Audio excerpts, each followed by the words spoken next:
नमस्कार दर्शक बंधु आज निजुक्ति सूचना को आपण मानक स्वागत। दर्शक बंधु आज निजुक्ति सूचना रही एसबीआई एसएससीओ रिक्रुटमेंट 2025 एथिपाई आपण मानक अप्लाई ऑनलाइन रे करबा पड़िबो। 996 पोस्ट रो वैकेंसीज रिलीज होछि। आपण +3 ठी करथिले एही पद पई आवेदन करि परबे।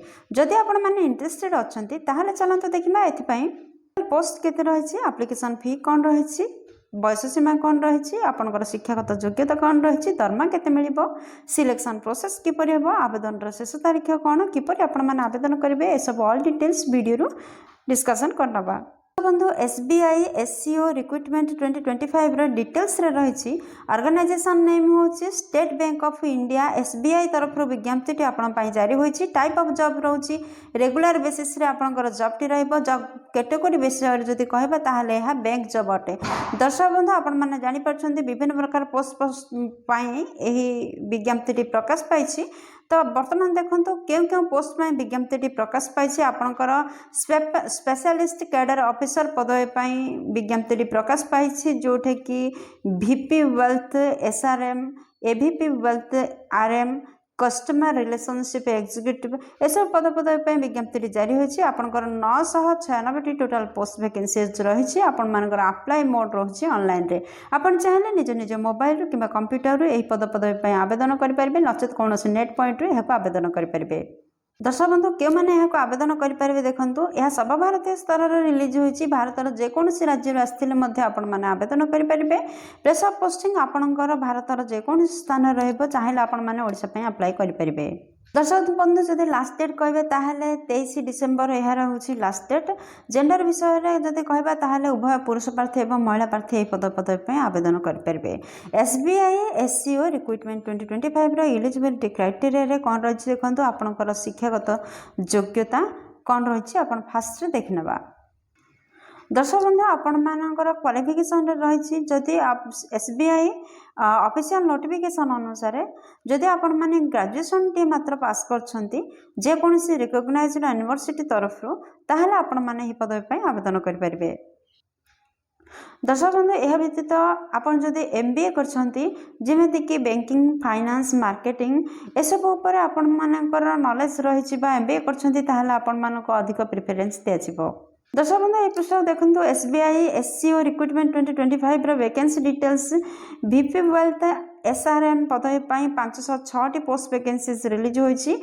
एवीपी वेल्थ आरएम आपणकर 206 पोस्ट वैकेंसीज रिलीज होती। Customer relationship executive 284 post vacancies release होती।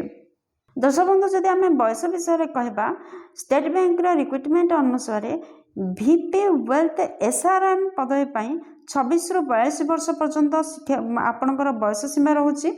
जदि एबीपी वेल्थ आरएम आवेदन करने को चाहते ताहले 23 वर्ष ରୁ 35 वर्ष आपणकर एज रोचे लिमिटेशन रोचे। दर्शक बंधु यह व्यतीत आपन जदि कस्टमर रिलेशनशिप एग्जीक्यूटिव पदवी आवेदन करने चाहते तो आपणकर सर्वनिम्न बयस 20 वर्ष और सर्वाधिक बयस 35 वर्ष होते पदवी आवेदन करेंगे। यह व्यतीत गवर्नमेंट नियम अनुसार एज रिलैक्सेशन रही। ओबीसी स्टूडेंट मान 3 वर्ष एज रिलैक्सेशन रोचे। जदि आपण मैंने एसटी एससी पीडब्ल्यूडी होते ताहले 5 वर्ष एज रिलैक्सेशन रोचे। एक्स सर्विसमैन होते 5 वर्ष एज रिलैक्सेशन रोचे। बंधु ए पृष्ठ जानि तो दरमा डिटेल्स। जदि आपण मैंने वीपी वेल्थ एसआरएम पदवी आवेदन करने को चाहते ताहले आपणकर सीटीसी अपर रेंज 44.70 लाख रहिबा आपणकर दरमा। तो आपण मैंने देखुं फिक्सड कौन रलाउंस कौन आपणकर पीएलपी कौन रसब इंक्रीमेंट कौन रसब टोटाल देखुं।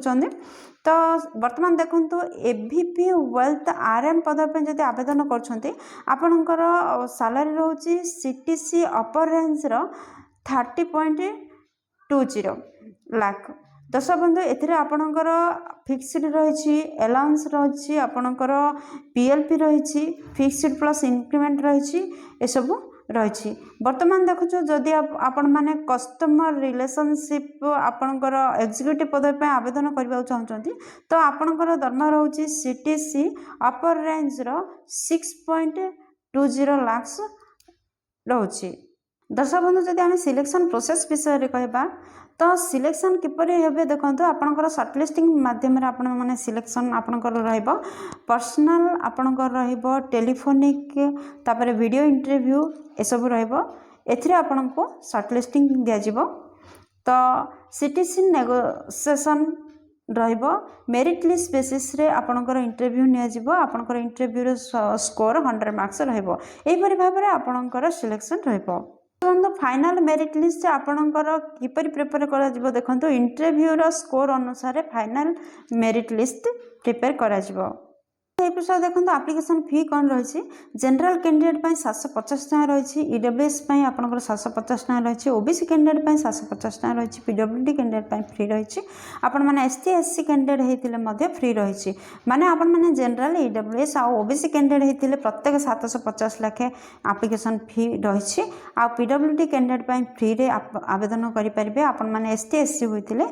फ्री रे आवेदन करेंगे बंधु आपण मैंने तो देख जानते यहाँ ऑनलाइन आवेदन करी आपण मैंने ऑनलाइन आवेदन करेंगे तो कौन कौन इंपोर्टेंट डॉक्यूमेंट आवश्यकता रोचे देखो फर्स्ट आपंकर समस्त क्वालिफिकेशन सर्टिफिकेट आ मार्कशीट आवश्यकता रोचे सेकेंड रे आपणकर जन्म सर्टिफिकेट आवश्यकता रोचे थर्ड रे आपणकर रिसेंट कलर पासपोर्ट साइज रो फोटो आवश्यकता रोचे फोर्थ रे जदि किछि एक्सपीरियंस अछि ताहाले एक्सपीरियंस सर्टिफिकेट आवश्यकता रोचे फिफ्थ रे गोटे आईडी कार्ड आवश्यकता रोचे आपण माने Aadhaar card PAN card vote card जेकोसी गोटे दे पारिबे तापर सिक्स्थ रे आपणकर वैलिड ईमेल आईडी एवं मोबाइल नंबर रो आवश्यकता रोचे दर्शक बंधु ए 6 डॉक्यूमेंट को रेडी करंतु एवं जल्दी ऑनलाइन रे अप्लाई करंतु दर्शक बंधु एसबीआई एससीओ रिक्रुटमेंट 2025 रो इंपोर्टेंट डेट कौन रही देखो अप्लाई स्टार्ट डेट 2 डिसेम्बर रु आपनकर स्टार्ट होची अप्लाई रो लास्ट डेट रोची 23 डिसेम्बर 2025 आपनकर एग्जाम डेट अति शीघ्र आपनको जणाई दिया जिवो दर्शक बंधु एपिसोड देखो आपण मैंने किपरि ऑनलाइन रे यहाँ आवेदन करेंगे फर्स्ट आपण मैंने गूगल को जातु एवं सर्च करूँ यार ऑफिशियल वेबसाइट रे एसबीआई रिक्रुटमेंट 2025 को आपण मैंने ओपन करूँ वैकेंसी एवं भल भाव में पढ़ु अप्लाई करिया पूर्व जितेबाला आपण मैंने फुलफिल करूँ आपणकर समस्त डाटा को आउ सब डॉक्यूमेंट जहाँ डिटेल्स दिखाई ताकू एंटर करंतु अपलोड करंतु आपनकर पासपोर्ट साइज रो फोटो आ सिग्नेचर को दर्शक बंधु जेतेबेले रजिस्टरिंग कंप्लीट हो जाउची ताहार गोटे आपण माने प्रिंट गोटे नहीं जातु प्रिंट आउट करंतु कन्फर्मेशन पाई 7th रे क्लिक करंतु सबमिट बटन ऊपर दर्शक बंधु सबमिट बटन ऊपर क्लिक करिया पूर्व आपण गोटे कथा कहि रखिबे जे आपनकर दरखास्त को थरे रीचेक कर नियंतु तापर सबमिट बटन रे क्लिक करंतु तापर अपेक्षा करंतु जे आपनकर इंटरव्यू डेट एवं डॉक्यूमेंट वेरिफिकेशन पाई एही परि भाबरे अप्लाई करंतु वीडियो डिस्क्रिप्शन रे एही जॉब रिलेटेड समस्त लिंक आपण माने पाई परिबे अप्लाई लिंक पाई परिबे एही परि पीडीएफ लिंक मध्ये पाई परिबे अप्लाई करिया पूर्व पीडीएफ को भलो भाबरे पढंतु तापर अप्लाई करंतु वीडियो को दर्शक बंधु वीडियो भल लगी वीडियो गोटे लाइक कर दिंतु सांग सहित जथेष परिमाण में शेयर करूँ चैनल नुआ थे निहाती सब्सक्राइब करूँ कहीं प्रतिदिन प्रकाश पाता नुआ नुआ सरकारी नियुक्ति विषय चैनल टी प्रथमे खबर प्रसारण कराए दर्शक बंधु वीडियो को एपर्यंत देखिबारु आपनको अशेष धन्यवाद पुणी देखा लाटेस्ट जॉब्स ओडिशार नुआ एक फ्रेश अध्याय नुआ एक नियुक्ति सूचना सहित जय जगन्नाथ।